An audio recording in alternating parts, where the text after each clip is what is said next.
सरस्वती शिक्षा समिति पाली द्वारा आयोजित ऑनलाइन कक्षा में भैया बहनों का हार्दिक एवं स्वागत।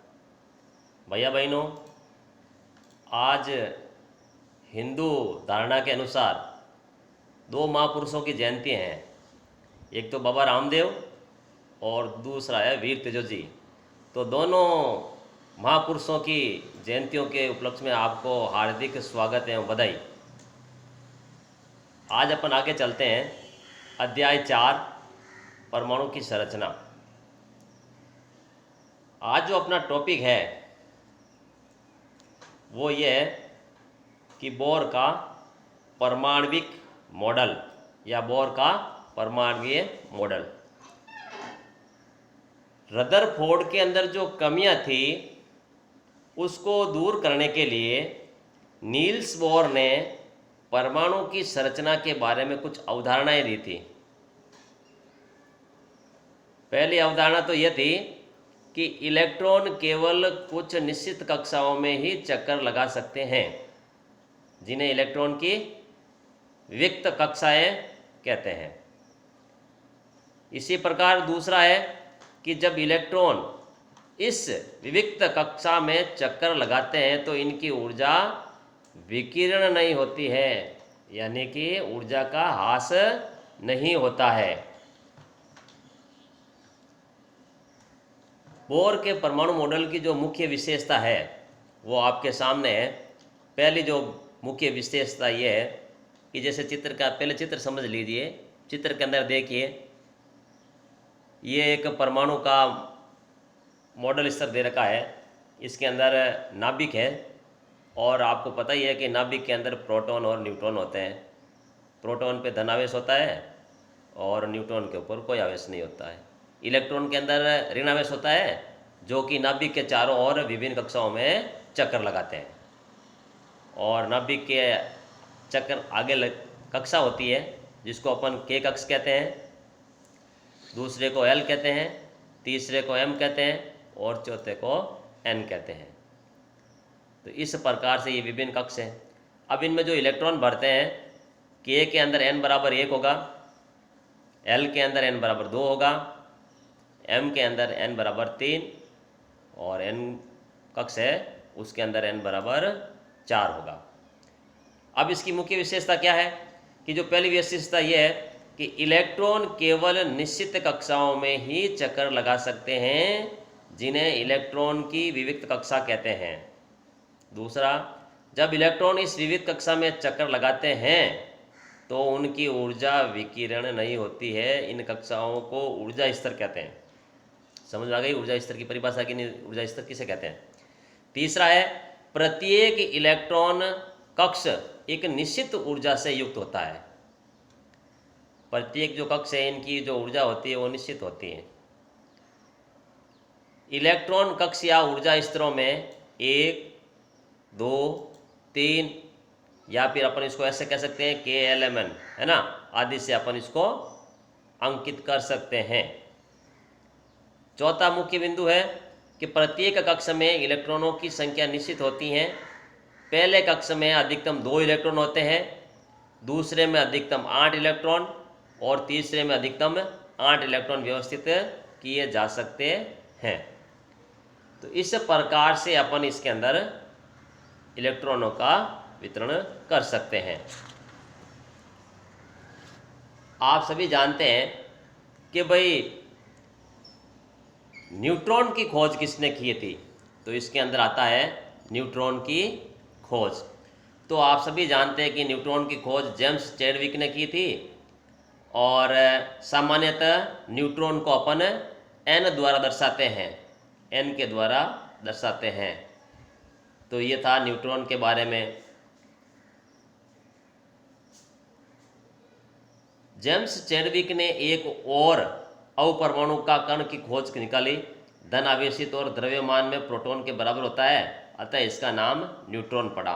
हाइड्रोजन को छोड़कर ये सभी परमाणुओं के हाइड्रोजन परमाणुओं के नाभिक में होता है। ठीक है, अभी मैंने बताया न्यूट्रॉन कहाँ होता है? परमाणु के नाभिक में, जिसके ऊपर कोई आवेश नहीं होता है, निरावेशित होता है। अब उसके बाद में आता है कि विभिन्न कक्षाओं में इलेक्ट्रॉनों का वितरण नियम।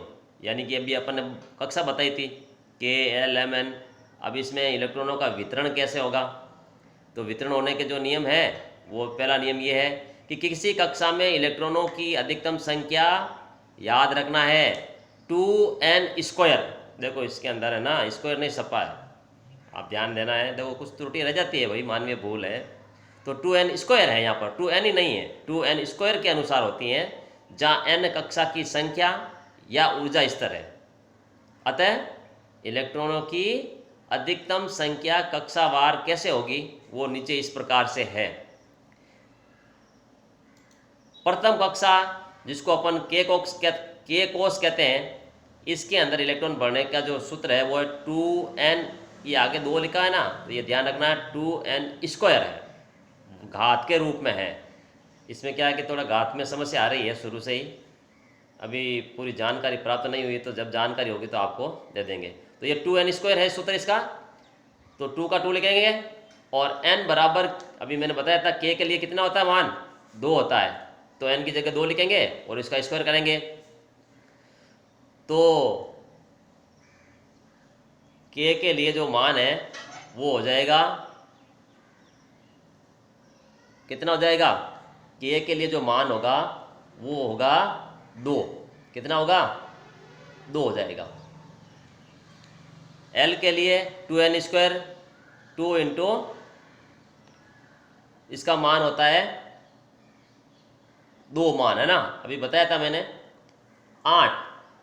जो तीसरे के लिए 2n², 2 इंटू 32 इंटू 18। चतुर्कक्ष के लिए 2n² बराबर 2 इंटू 42 बराबर 32।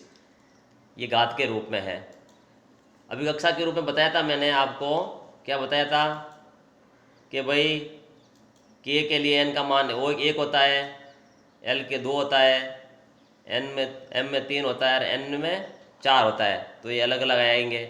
जैसे मैंने m में बताया ना n कक्ष के अंदर, तो n के अंदर n बराबर 4 होगा, 4 होगा ना, तो 4 की घात कितनी होती है 4², तो कितने हो गए 4 इंटू 4, 4 चौक 16 है ना, 16 दूना 32। तो इस प्रकार से अपन इसको करेंगे। सबसे बाहरी कोष में इलेक्ट्रॉनों की अधिकतम संख्या 8 हो सकती है। किसी परमाणु के दिए गए कोष में इलेक्ट्रॉन तब तक स्थान नहीं लेते हैं जब तक कि उससे पहले वाले भीतरी कक्षा पूर्ण रूप से नहीं बढ़ जाते हैं। कक्षा हमेशा KLMN, ये क्या है, ये जब K भरेगी तब आगे जाएगा L के अंदर, L भरेगा तो M में जाएगा, यानी कि नीचे वाली कक्षा जब भरेगी तो ऊपर वाली कक्षा बढ़नी शुरू होगी, अन्यथा नहीं, और ये क्रम अनुसार ही भरी जाती है। अब उसके बाद में आता है संयोजकता। तो संयोजकता है वो सीधी सी पहली परिभाषा मैंने आपको बताई भी थी, और अब अपने आप जानते हैं कि किसी भी परमाणु को बाह्य कक्ष में इलेक्ट्रॉनों के अष्टक बनाने के लिए जितनी संख्या में इलेक्ट्रॉनों की साझेदारी या इलेक्ट्रॉन देता है या इलेक्ट्रॉन लेता है, जिसको अपन स्थानांतरण कहते हैं, स्थानांतरण होता है, वही उस तत्व की संयोजकता कहलाती है। अपन उदाहरण ले लेते हैं सिलिकॉन का। जैसे सिलिकॉन की परमाणु संख्या है 14, अतः इलेक्ट्रॉनिक विन्यास क्या हो जाएगा 2, 8 और 4 है ना। अब देखो इनको योग करो, 8 और 2 10 और 4 14, तो इलेक्ट्रॉनों की संख्या हो गई 14। यहाँ बाह्यतम कोष में इलेक्ट्रॉनों की संख्या 4 है, कितनी है 4, अतः सिलिकॉन की संयोजकता कितनी हो जाएगी 4 हो जाएगी। इसी प्रकार अगर ऑक्सीजन की बात करते हैं तो ऑक्सीजन के परमाणुओं की संख्या है 8, अतः इसका इलेक्ट्रॉनिक विन्यास कितना होगा 2 और 6। इसको अष्टक पूर्ण करने के लिए 2 इलेक्ट्रॉनों की आवश्यकता होती है, अतः ऑक्सीजन की संयोजकता कितनी होगी 2, यानी कि ये 2 इलेक्ट्रॉन ग्रहण करेगा। ये थी संयोजकता।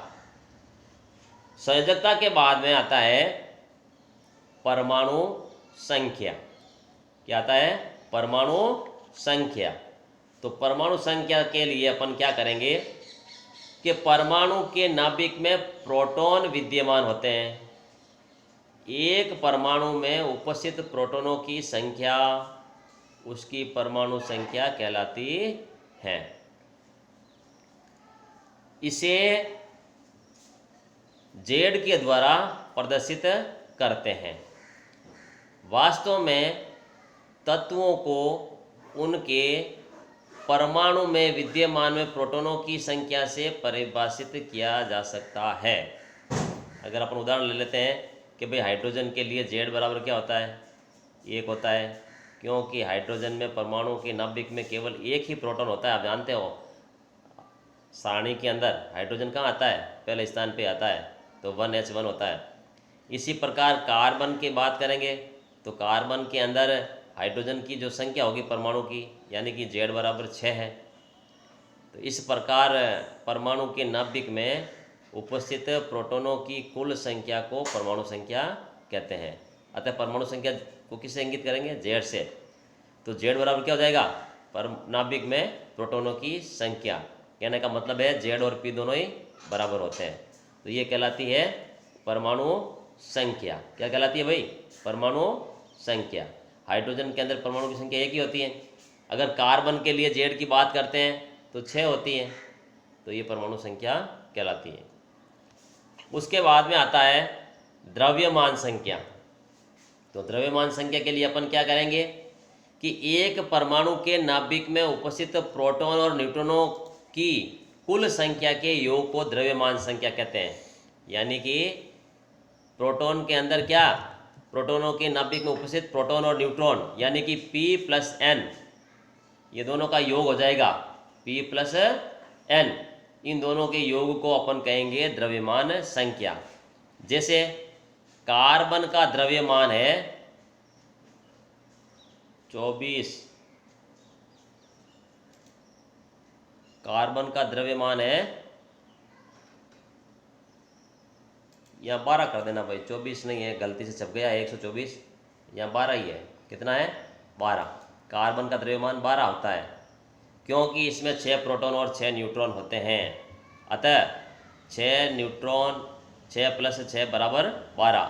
इसी प्रकार अगर अपन एल्यूमिनियम की बात करते हैं तो एल्यूमिनियम में कितने होते हैं, 27। तो 13 प्रोटॉन होंगे और 14 न्यूट्रॉन होते हैं। यह दोनों ही अवपरमाणु का नाभिक में पाए जाते हैं। अतः इन्हें न्यूक्लियन भी कह सकते हैं। अतः द्रव्यमान संख्या A, प्रोटॉन संख्या Z प्लस न्यूट्रॉनों की संख्या, ये हो जाएगी द्रव्यमान संख्या। न्यूट्रॉनों की संख्या को अपन n से दर्शाते हैं और न्यूट्रॉन की संख्या माइनस परमाणु की संख्या। इस प्रकार अपन न्यूट्रॉनों की संख्या निकाल सकते हैं। किसी भी परमाणु को दर्शाने के लिए परमाणु संख्या, द्रव्यमान संख्या तथा तत्व का प्रतीक अपन किस प्रकार लिख सकते हैं, उसको लिखने के लिए अपन क्या करेंगे, जैसे अपन नाइट्रोजन का लेते हैं तो नाइट्रोजन के नीचे, नीचे का मतलब समझ गए होंगे, अपन इस प्रकार नीचे लिखते तो नाइट्रोजन को लिख के नीचे की तरफ 7 लिखेंगे और ऊपर की तरफ 14 लिखेंगे। तो इस प्रकार से अपन इसको लिख सकते हैं। तो ये अपन ने आज पढ़ा था इन चीज़ों के बारे में।